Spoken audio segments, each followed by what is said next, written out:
अस्सलाम वालेकुम दोस्तों, क्या हाल चाल है? ठीक ठाक है, उम्मीद करता हूँ आप सब खैरियत से होंगे। तो आज का हमारा जो टॉपिक है वो बहुत इम्पोर्टेंट टॉपिक है। हमारी जिंदगी का जो है वो बहुत जरूरी हिस्सा है, जिसके जैसा कि आपको पता है कि पानी, अब पानी तो हमारी जिंदगी का जो है एक लाजमी जुज है। पानी के बगैर जिंदा रहना जो है वो नामुमकिन सी बात होती है। पानी के बगैर जिंदा नहीं रहा जा सकता। आज हम बात करेंगे कि पानी से पैदा होने वाली बीमारियां कौन कौन सी है और इनसे बचाव कैसे मुमकिन है। जैसा कि आजकल के हालात का आपको पता है कि हमारे यहाँ जो साफ पानी मिलना वो नामुमकिन सी बात है। जिस तरह का हमारा निज़ाम है, जिस तरह के हमारे सीवरेज का निज़ाम है, तो इसमें क्या होता है कि ये जो फजलात होते हैं इंसानी, ये हमारे पानी में शामिल हो जाते हैं, जो कि हमें नजर तो आते नहीं है क्योंकि ये सतह जमीन पर नहीं है और ये अंदरूनी जमीन में होते हैं। तो ये पाइपलाइन का जो इशू है, आपको पता है जगह जगह पे होता है कि पाइपलाइन लीक हो जाती है। तो वो क्या होता है कि इंसानी फजलात जो होते हैं वो हमारे पानी में शामिल हो जाते हैं, जिसकी वजह से बहुत सी बीमारियां जन्म लेती हैं। जैसे कि आपको पता है कि हमारा इंडस्ट्रियल एरिया जो है, इनसे जो मवाद निकलता है वो भी हमारे पानी में शामिल होता है और ये हमारे लिए बहुत सी बीमारियों का सबब बनता है। अब जो बीमारियां पानी से पैदा होती हैं, हम उनको वाटर बॉर्न डिजीज यानी पानी से पैदा होने वाली बीमारियां कहते हैं। तो इससे बचाव सिर्फ एक ही सूरत में मुमकिन है कि हमें साफ शफाफ पानी मिले, लेकिन जो कि आजकल की सूरत हाल में बहुत मुश्किल ही है। इसके ऊपर अब बात करते हैं कि अब इससे आगे फैलने वाली बीमारियां कौन कौन सी हैं और इनसे बचाव कैसे मुमकिन है।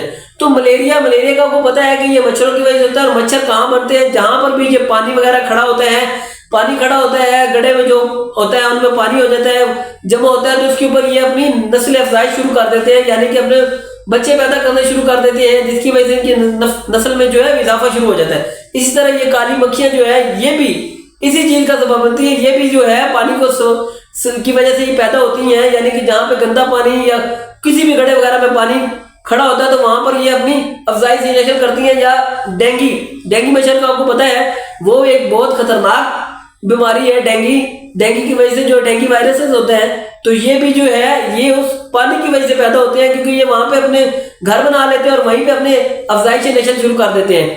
आगे बात करें वायरसेस की, तो हेपेटाइटिस ए और ई, जो कि आजकल बहुत से लोग इस चीज का शिकार हो रहे हैं। वो आप लोगों को पता है इस चीज का कि हेपेटाइटिस ए और ई ये जो है ये पानी की वजह से पैदा हो रही है। यानी कि जो पानी हमें साफ शफाफ नहीं मुहैया होता है, तो उसकी वजह से क्या होता है कि उसकी वजह से ये बीमारियां जो है जन्म लेती हैं हमारे अंदर। यानी कि ये पानी में शामिल होती हैं और ये हमारे अंदर चली जाती है और फिर वहां जाके अपना बसेरा कर लेती है, जिसकी वजह से कोई भी इंफेक्शन जो हमें किसी भी टाइम रूनुमा हो जाता है। इससे आगे बात करें तो दो बड़ी बीमारियां हैं, पोलियो और रोटा वायरस। अब पोलियो का शिकार जो है वो बहुत से बच्चे हो जाते हैं, आपको पता है, जो कि इन फ्यूचर खुदा ना खास्ता वो अपाहिज हो जाते हैं। अब ये भी जो है ये भी पानी की वजह से होता है, ये भी पानी में शामिल होता है वायरसेस, और ये हमारे अंदर चले जाते हैं। जैसे कि बच्चों के अंदर चले जाते हैं तो ये उनमें जाके अपना इफेक्ट शुरू कर देते हैं। रोटा वायरस ये भी जो पानी की एक बीमारी है, यानी पानी से पैदा होने वाली वायरसेस जो है हमारे अंदर चला जाता है और फिर ये बहुत सी बीमारियों का सबब बनता है। आगे बात करें तो हमारे पास आ जाते हैं बैक्टीरिया में क्या होता है कि हमारे पास बहुत कॉमन चीज है टाइफाइड, जिसका आपने बहुत ज्यादा नाम सुना होगा। टाइफाइड और पैराटाइफाइड फीवर जो है ये भी जो जरासीम है ये पानी में पाए जाते हैं और ये हमारे अंदर चले जाते हैं। जब ये हमारे अंदर जाते हैं तो फिर ये अपना हमला शुरू कर देते हैं, जिसकी वजह से टाइफाइड और पैराटाइफाइड फीवर जो है वो शुरू हो जाता है। अब इससे एक और चीज होती है, जब बैक्टीरिया ही होता है वो होता है डायसेंट्री डायरिया, यानी कि बाद में लोगों को इतना सीवियर डायरिया होता है कि जिसके साथ जो है वो ब्लड आना शुरू हो जाता है। तो ये भी जो डायरिया है ये पानी की वजह से हुआ है कि यानी पानी साफ नहीं था, पानी बिल्कुल जो है वो इस काबिल नहीं था पीने के, लेकिन फिर भी हम लोगों ने मजबूरी में क्या करें पी लिया है। तो उसकी वजह से ये क्या है कि ये भी हमारे अंदर चला जाता है पानी के साथ ही और ये अपना हमला शुरू कर देता है। इसके साथ एक और चीज होती है हैजा, जिसका आपने बहुत ज्यादा नाम सुना होगा हैजा, जिसको हम कॉलरा भी कहते हैं। तो ये भी जो है ये वाटर बॉर्न डिजीज की एक सूरत है, यानी कि ये जरासीम भी जो है ये पानी में पाया जाता है। तो ये क्या करता है, ये हमारे पानी में शामिल होकर हमारे अंदर चला जाता है और ये अपना काम शुरू कर देता है। इससे आगे आ जाता है पैरासाइटिस। आपको अक्सर बच्चों में ये शिकायत मिलती है कि इसके पेट में कीड़े हैं, और इन कीड़ों की वजह क्या है, ये वो गंदा पानी है जो वो पी रहे थे, ये उनके जरिए ही हमारे अंदर चले जाते हैं। बच्चों में खासकर ये बहुत ज्यादा पाए जाते हैं।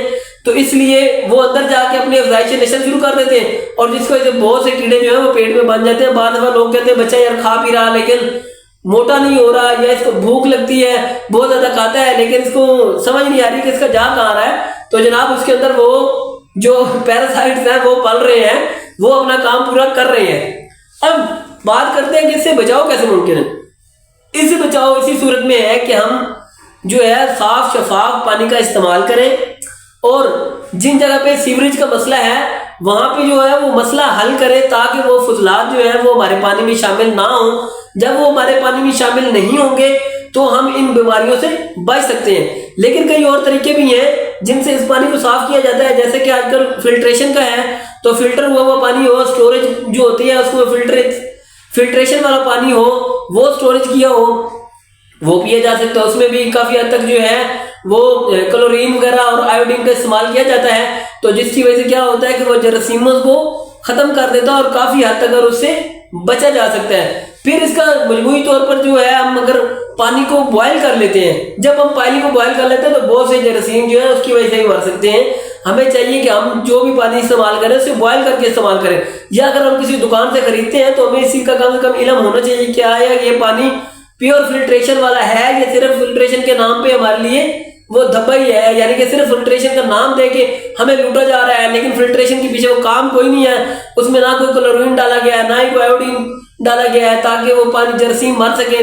वो वहीं से भरा, बस उसको पैक करके और फिल्ट्रेशन का नाम देके आवाम को दे दिया कि चलें भाई ये भी पी लें। तो आजकल आपको पता है ये काम भी बहुत ज्यादा चल रहा है, लेकिन इससे ही बचना चाहिए। प्योर जो है फिल्ट्रेशन वाला पानी पिए, या सबसे बेहतर तो यही है कि आप पानी का अगर आप घर में आता है तो आप उसको एक दफा अच्छी तरह बॉयल करें, बॉयल करके ठंडा करके फिर आप पी सकते हो। इंशाल्लाह इनसे कई बीमारियों से बचा जा सकता है। इसी तरह जो है फिल्ट्रेशन जो है वो क्या अल्ट्रावायलेट शुआएं होती है, इसके जरिए भी पानी को जो है वो साफ किया जा सकता है। तो अल्लाह ताला सबको अपने हिफ्ज़-ओ-अमान में रखे। लेकिन आजकल के जो सूरत हाल है उसमें हमें ये इस तरह का जो पानी मिलना है वो निहायत ही मुश्किल है। इसका एक ही हमें फर्दन हल जो है वो यही नजर आता है घर में कि भाई आपके पास पानी आ जाए तो आप उसको फिल्टर करें। फिल्टर करने का तरीका क्या है कि अगर आपके पास आयोडीन या क्लोरीन वगैरह नहीं है, क्लोरीन नहीं है तो इसका सिंपल सा हल है कि भाई आप इस पानी को बॉयल करें। आप अच्छी तरह बॉयल कर लें, उसमें कई जरासीम जो है वो मर जाएंगे और आप ऐसी ही बीमारियों से बच सकेंगे। तो ये पब्लिक अवेयरनेस मैसेज होते हैं, इसको आगे आप जरूर शेयर किया करें। मेरे YouTube चैनल को भी सब्सक्राइब कर दिया करें। Thank you so much. Allah Hafiz.